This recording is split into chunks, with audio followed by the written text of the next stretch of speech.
Ľudia sa sťažujú, že nie je práca, hej? No, teraz im povedz, ty. Tak ja sa pýtam, že či všetko funguje v meste tak, ako má.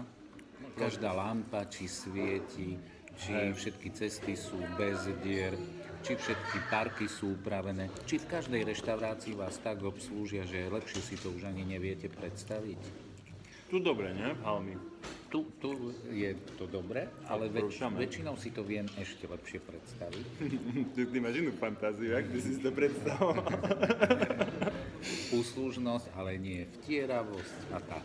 Hej. To sú rôzne diery na trhu a každý vo svojom odbore vidí nejakú a vie to vylepšiť a keď sa mu zadarí, tak môže ju tak zaplňať, že musí až zamestnať ďalších ľudí. No som si hovoril, je tu málo turistov, ja Košičanov budem sprevádzať. Presne. A začali ľudia chodiť a z toho žijem. No a potom som si hovoril, Čeky má peknú talk show, skúsim aj ja si urobiť, možno zvládnu Košice až 2 talk show. A tak žijem ešte aj z tej talk show.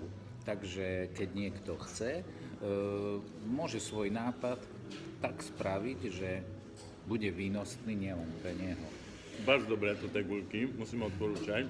Kamaráti, kamarátky, Halmy Café na hlavnej 21 bardzo dobré robia guľky. No a tak, jak hovorí Milan, hej, že vy sa nesťažujte, že nemáte robotu. Vy si vymyslíte robotu, začnite ju robiť a možno, že aj ľudia začnú vám za to platiť. Ešte možno viac, ako keby ste mali robotu. Hej, napríklad, najprv mal show Čeky, teraz Milan a teraz už aj ja si zrobím. A tak ďalej. A ja medzi tým urobím iný nápad. A potom ja zrobím 2-krát taký iný nápad. A tak ďalej. Dobre, učte sa od najlepších, hej? Od košických hrdinov. Taký, aký je Čeky alebo Milan. Ahojte. Hrdinky kto sú? Hrdinky? Viete, kto sú hrdinky? Všetky tie krásne, milé, dobré, dobrotivé, skromné dievčatá, ktoré nám priniesli tieto krásne dobroty. To sú košické hrdinky. To by nikto nezvládol, len oni.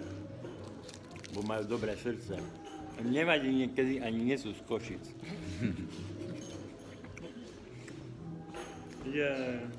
Hrdinka nám donesla kávu. Chceš do našej show, hrdinka? Miss Dobré srdce. Ďakujeme.